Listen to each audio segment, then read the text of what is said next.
చింతించదన్ లోకరక్షైకారంభకు భక్తపాలన కళా సంరంభకున్ దానవోద్రేకస్తంభకు కేళిలోల విలస దృగ్జాల సంభూత నానాకంజాత భవాండకుంభకు మహానందాంగనాడింభకున్ శ్రీ కైవల్యపదంబు చేరుటకునై చింతించదన్ పలికెడిది భాగవతమట పలికించడివాడు రామభద్రుండట నే పలికిన భవహరమగునట పలికెదవే రెండు గాథ పలుకగనేలా ఆపదామపహర్తారం దాతారం సర్వసంపదాం లోకాభిరామం శ్రీరామం భూయో భూయో నమామ్యహం మనోజవం మారుతతుల్యవేగం జితేంద్రియం బుద్ధిమతాం వరిష్టం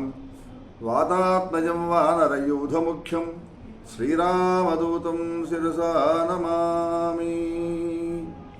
జై శ్రీరామ్. ప్రియ భగవద్బంధులారా, శ్రీమన్ మహాభాగవతం పోతన వారి ప్రణీతమైనటువంటి మహాభాగవతంలో మనం అష్టమ స్కంధాన్ని సంక్షిప్తంగా ముగించుకున్నాం. ఇప్పుడు నవమ స్కంధంలోకి వచ్చాం. నవమస్కంధంలో విశేషం అంబరీషోపాఖ్యానం. ఈ నాభాగుడికి కొడుకు అంబరీషుడు. ఆయన పట్ల లోకంలో అడ్డం లేనటువంటి బ్రాహ్మణ శాపం కూడా వ్యర్థమైపోయింది అని సుఖమహర్షి చెప్పాడు. ఏ కారణం వల్ల? బ్రాహ్మణ శాపం గొప్పది కదా, బ్రాహ్మణుడు శపిస్తే జరిగి తీరాలి, దాన్ని ఎట్లా తప్పించుకోగలిగాడు అంబరీషుడు అని అడిగాడు. అని పరీక్ష మహారాజు గారు సుఖమహర్షిని అడిగాడు. అప్పుడు సుఖమహర్షి చెప్తూ ఉన్నాడు. ఇక్కడ మొదలవుతుంది అంబరీషోపాఖ్యానం. అంబరీషుడు 7 దీవులతో ఉన్నటువంటి భూమండల భారాన్ని అంతా కూడా తన భుజస్కంభాల మీద మోస్తూ శుభప్రదంగా ప్రజానరంజకంగా ఎలాంటి అవలక్షణాలు లేకుండా నిరంతరం కూడా ప్రజలకు క్షేమాన్ని కలిగిస్తూ హరినామ సంకీర్తనంతో విష్ణు పూజలతో కాలాన్ని వెళ్ళబుచ్చుతూ ఉన్నాడు. చాలా మంచి పేరు తెచ్చుకున్నాడు. చిత్తంబు మధురిపు శ్రీపాదములయంద పలుకులు హరిగుణ పఠనమందు కరములు విష్ణు మందిర మార్జనములందు శ్రవములు హరికథాశ్రవణమందు చూపులు గోవింద రూపవీక్షణమందు శిరము కేశవ నమస్కృతులయందు పదములీశ్వర గేహ పరిసర్పణములంద కామంబు చక్రి కైంకర్యమందు సంగతము అచ్యుత జనత అసంగమందు ఘ్రాణమసురారి భక్తాంఘ్రి కమలమందు రసన తులసీదళములందు రతులు పుణ్య సంగతులయందు ఆ రాజచంద్రమునకు ఆ మహానుభావుడు రాజచంద్రుడు, రాజుల్లో చంద్రుడు లాంటి వాడైనటువంటి ఆ అంబరీషుడికి ఎప్పుడు కూడా శ్రీహరి ధ్యానమే, శ్రీహరి పాదాల మీదే.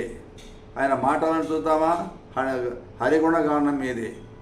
చేతులు చూద్దామా, నిరంతరం కూడా విష్ణు మందిరాలను శుభ్రం చేయటం, ముగ్గులు పెట్టడం, వల్లె వేయటం, తులసిమాల సమర్పణ చేయటం, చెట్లను పెంచడం, ఉద్యానాలను పెంచడం, ఆ పూల పుష్పాలన్నిటి కూడా తీసుకొచ్చి ఆయనకు ఆరాధన చేయడం, దానికోసంగా చేతులు ఉపయోగించేవాడు. చెవులు నిత్యం హరికథలే వింటుండేవాడు, హరిగుణానుసంధానం చేస్తూ ఉండేవాడు. ఎవరైనా హరిగుణగానం చేస్తుంటే ప్రేమగా వింటుండేవాడు.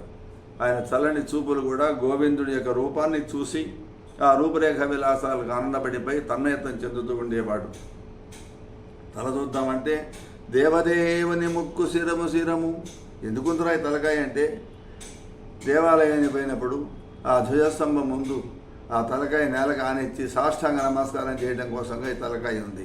కాబట్టి ఈ శిరస్సు యొక్క పవిత్రత, దీని సాఫల్యం ఏమిటి అంటే హరిపాదాల ముందు మోకరిల్లడమే అని. అట్లాగే పాదాలు చూద్దామంటే నిరంతరం కూడా విష్ణాలయానికి వెళ్ళడం, ప్రదక్షిణలు చేయటం, నమస్కారాలు చేయటం. ఇక కోరికంటావా, ఏ రకంగా భగవత్ కైంకర్యం చేద్దామా, ఎన్ని రూపాయలుగా సేవ చేద్దామని అదే కోరిక. ఇక ఫ్రెండ్షిప్ చేద్దామంటే మీలాంటి విష్ణు భక్తుల మధ్యతోటే. నీ పాదకమల సేవయు నీ పాదార్చకులతోడి నెయ్యమును నితాంత అపారభూత దయను తాపసమందార మాకు దయసేయగదే అని చెప్పినట్టు నీ పాదార్చకులతోడి నెయ్యం. నిరంతరం కూడా నీ పాదాలు సేవించేటటువంటి భక్తులతోటే మాకు స్నేహంగా ఉండేవాడు ఆయన. నాలుక పవిత్రమైనటువంటి తులసి దళములు వాసన స్వీకరించడం ఏంది ఉండేది.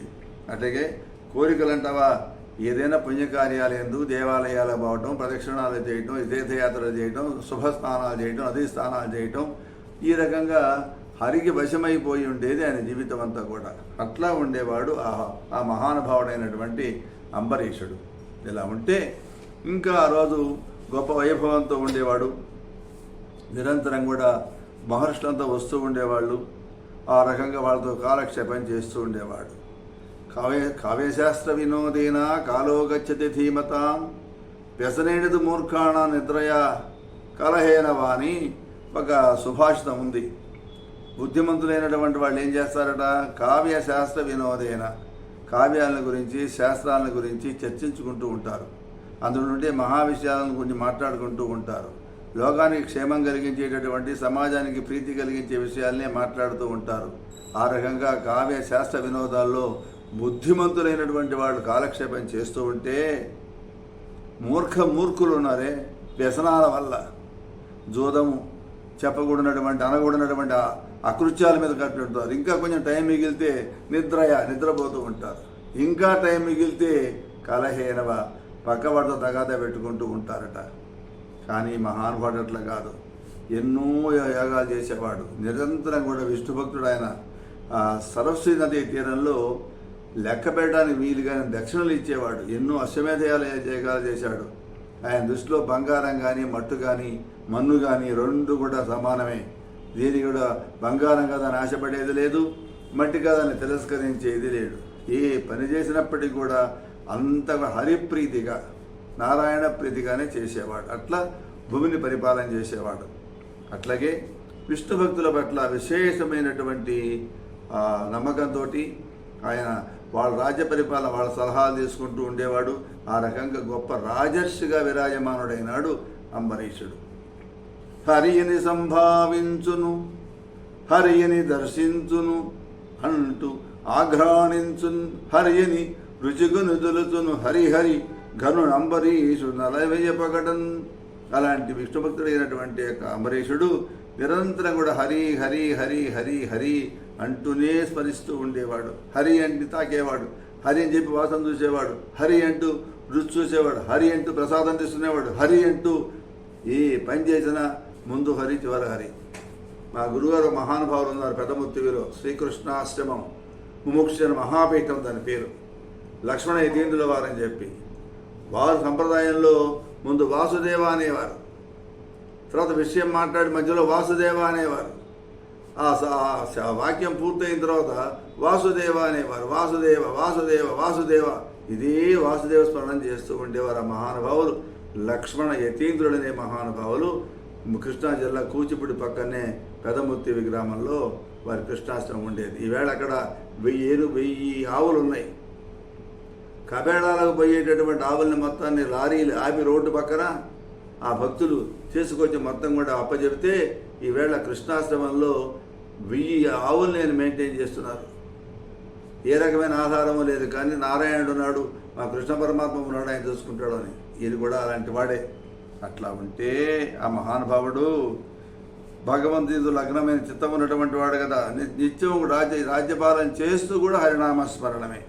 గుర్రాలు, ఏనుగులు, సంపదలు, ఉద్యానవనాలు, కొడుకులు, బంధువులు, మిత్రులు, అంతఃపురం, వీటన్నిటి పట్ల ఆయన ఆసక్తి విడిచిపెట్టేసేసాడు.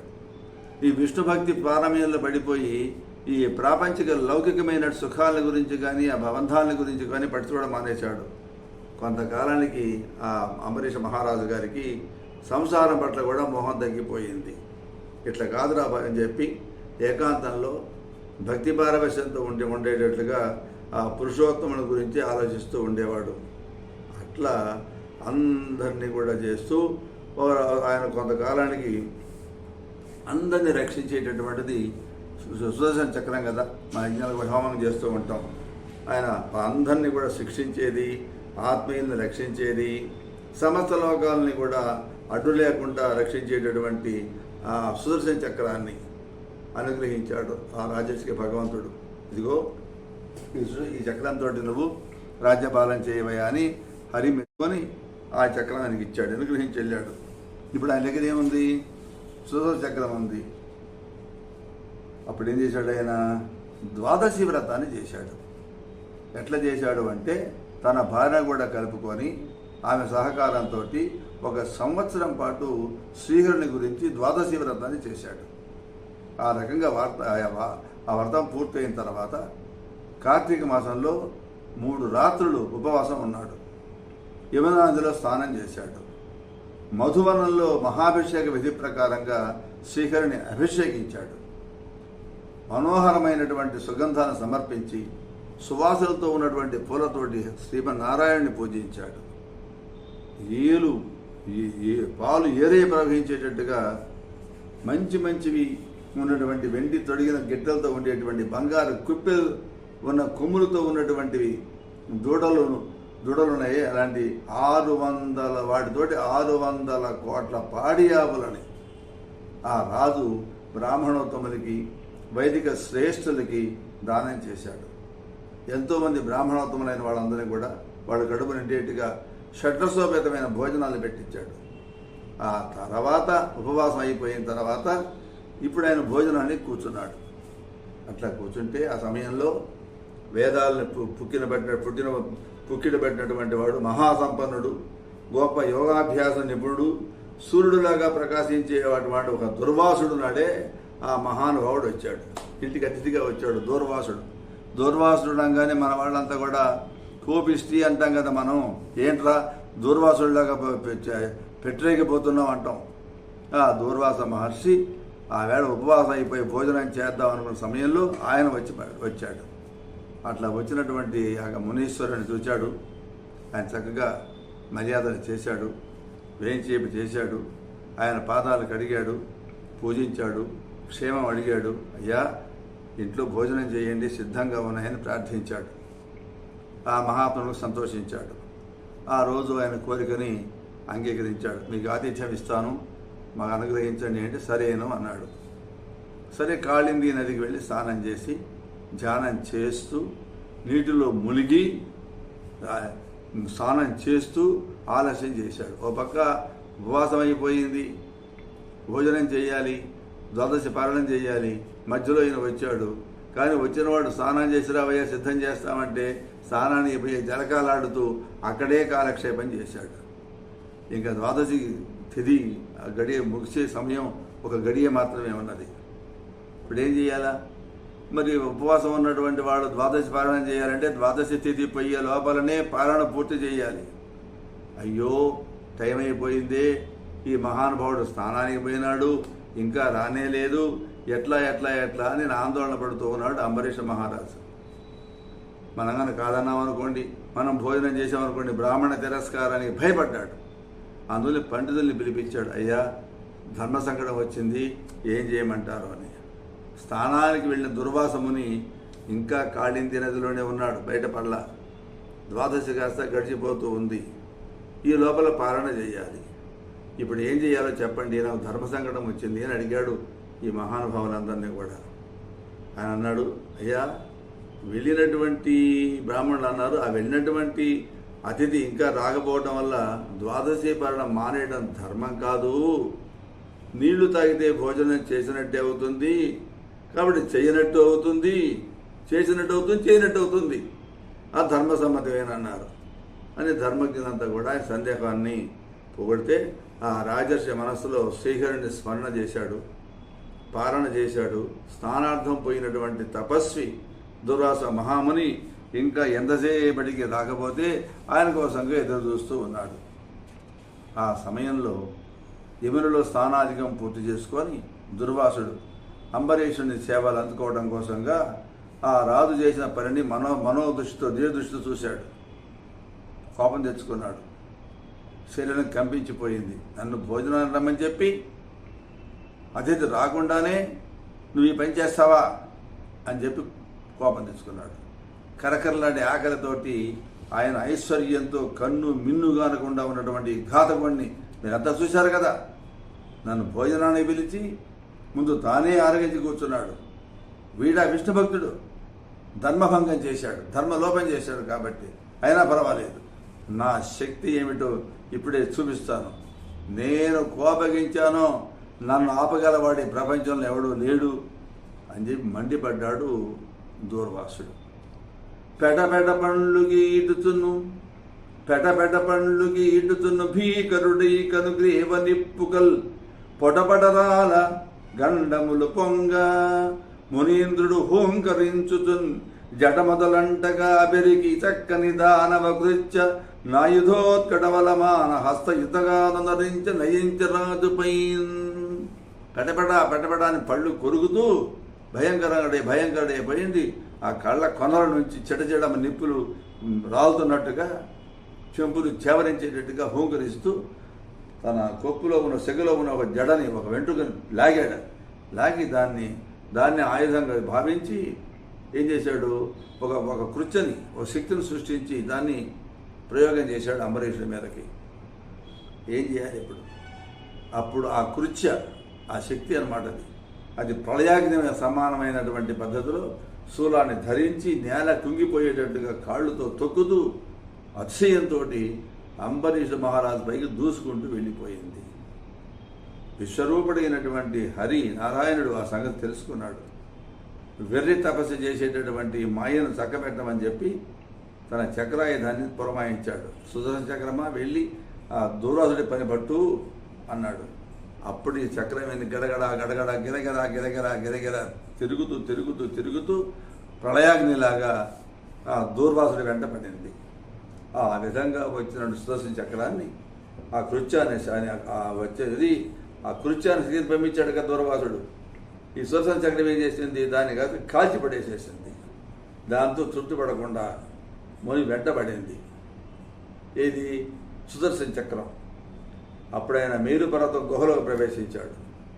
అది కూడా గుహలోకి దూరిపోయింది. కార్చిత్తులాగా గుహలో ప్రవేశించింది. భువిదూరు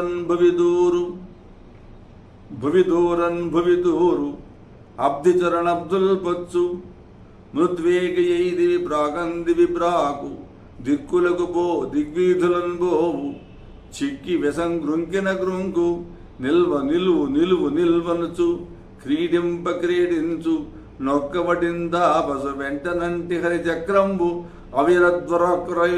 దుర్వక్రమై. ఏ రకంగా అనుకున్నప్పటికీ కూడా దాన్ని విత్డ్రా చేయడానికి వీల్లేని పరిస్థితి. ఇతరులకి నివర్తనం చేసే శక్తి కూడా లేకుండా ఆ విష్ణు చక్రం దూర్వాసుని వెంట పడింది.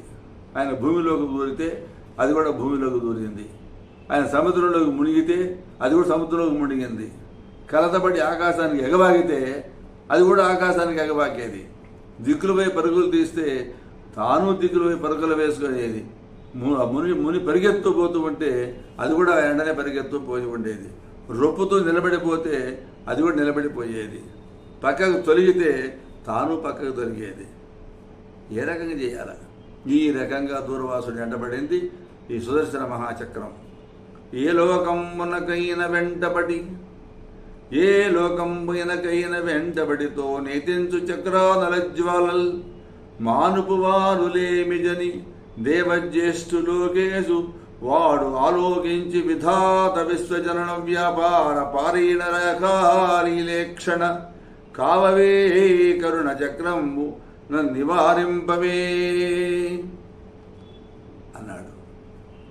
అంటే ఏ లోకానికి వెళ్ళినా తనముకు వచ్చేటటువంటి ఆ చక్రప మంటల్ని మాన్పేవాడు ఎవ్వడు కూడా లేకపోవడంతో ఆ దూర్వాసుడు నేరుగా బ్రహ్మలోకానికి పోయినాడు. లోకేశుడిని ఆ బ్రహ్మను చూచాడు.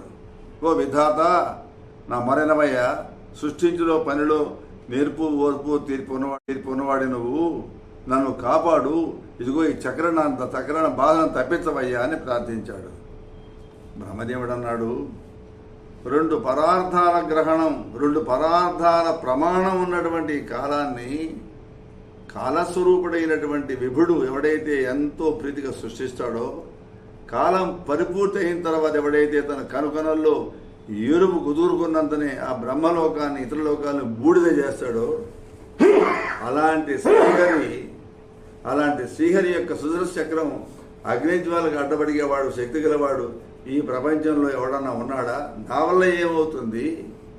నేనంతటి వాడిని కనుక దీన్ని ఆపడానికి నా వల్ల కానే కాదు అని చెప్పి లోక కళ్యాణ తలంపుతోటి శ్రీహరి ఆనతి నేను కానీ, శివుడు కానీ, దక్షుడు కానీ, ఇంద్రుడు కానీ, ప్రజాపతులు కానీ, భృగుడు కానీ, భూతపతులు కానీ మేమంతా విష్ణువు యొక్క వారు దాసులమై ఉండి ఆయన ఆజ్ఞానవర్తనమే ప్రవర్తించే వాళ్ళమే కానీ ఆయన ఒకసారి ప్రయోగం చేసిన ఆయుధాన్ని మేమే ఉపసంహారం చేసేది మా వల్ల కాదన్నాడు. కాబట్టి నేను ఆ చతుర చక్రం యొక్క మంటలని ఆపలేని పొమ్మన్నాడు. అప్పుడు దూర్వాసుడు కైలాసానికి వెళ్ళాడు, శివుడిని దర్శించాడు, ఆ చక్రం మంటలని గురించి చెప్పాడు. చెబితే ఆయన ఏమంటున్నాడు తర్వాత చూద్దాం.